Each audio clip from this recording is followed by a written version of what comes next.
Hey guys, how's it going? Well, thank you for watching, and the tip of the day is going to be quite interesting for you guys.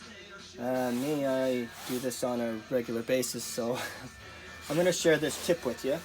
And you probably notice some powder here, or what you people may call it as sawdust. Right? So I'm going to show you a little trick that you guys be able to use if you're making projects, you know what I mean? You can actually make wood filler out of this as well. That's basically what you're doing, but you're applying it in a different way or a different principle, right? So from this here, right? This is just from any ordinary product or project that you cut. It leaves shavings, right? Well, I collected the shavings, and over time, well, you end up with a whole lot of it, right? So, and of different color and varieties. So this one here is what I'm using now. It's your general, powder, I call it. Right? This one here, I used to have some hardwood, and well, I have a little bit of this stuff. So, you know what I mean? I had to pick and choose, right? So it looks really good, right? You're gonna see, why would I want to put that on any project? Well, this is why. Okay, this is just an example of just ordinary candle bowls, right, that you buy at a craft shop. Right? This is the brown stuff that I just showed you, right? See how nice it looks? I mean, and that's just a few layers, right, on a bare bowl. Something like this. That's like a bare bowl and nothing on it, right? So just varathane once. And this is the other powder, right, or shavings on a similar bowl, you see? So all you need to do with this, I know it looks a little rough and, scuffed up, but that's easily fixed. See, the tip is you apply it and let it dry. You have to press it all the time. And I mean, I'll show you a little bit of an example afterwards, but I'll just touch this up a little bit, right? You see how it looks. It's all rough and scaly, and so here we'll just lightly sand. This is like 5-6 layers, as you can tell. Right? This here is only like one, right? And you can tell this is still from the old wood you probably see. Just examples, right? So you can use, your shavings or sawdust for actual projects. You just normally throw it in the garden or just throw it out, But there's lots of benefits of, recycling stuff. I'm a big recycler of things myself. Notice how much nicer it looks, a little smoother, and then you can apply another layer afterwards, and and then fine tune it afterwards. Get all the little bumps like this out and be able to shape it. See, that started off just like that, right? They normally come a little wooden one. I just carve a little hole in there, and I just didn't have enough, so I started making my own. Little tips here and there.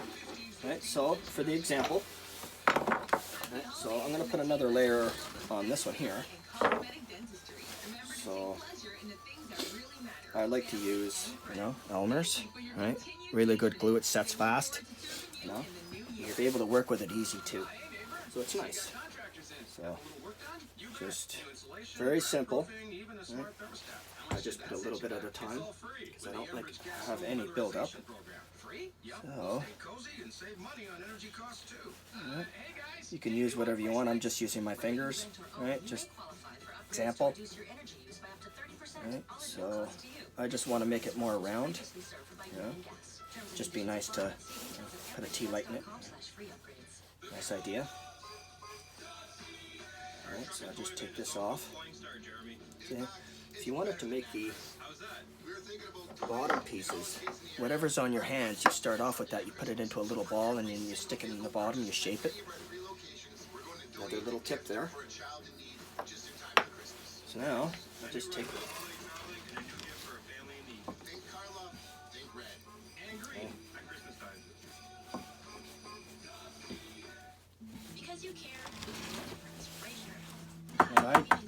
off a little bit because you're going to go over it anyways. Just to pack it down a little bit, right, before you start shaping. This is a long process, so hopefully you got some patience, or you're a crafter. If you're a crafter like me, you kind of have a little bit of more patience than the average person for this kind of thing. So as you notice, I'm packing it down a little more. You know what I mean? Because you have to. You come up with something beautiful after, you know, you come to the right desired look that you want, or thickness and everything that corresponds with it. So,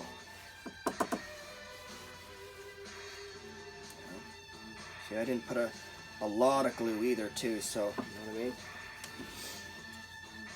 So, a lot of you guys probably have old punches that, you know, oh, I don't use it much, you know? So it just sits there. Well, watch this, guys. This is how you can flatten your, you know, project afterwards. Okay, as you notice, your glue is, and then you can just pack it down. Because if you don't follow this,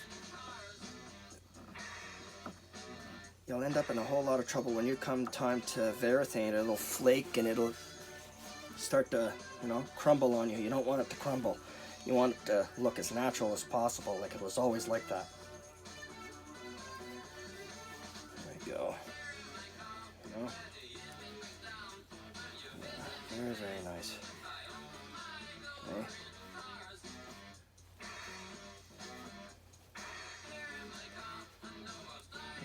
And I use every aspect of my tool because it does something different. You see, I want to roll a larger area. I just use, you know, the back portion. You see.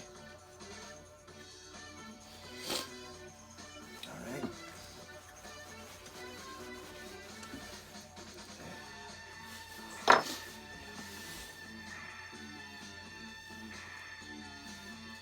Compared to another area that's, you know, not as done yet.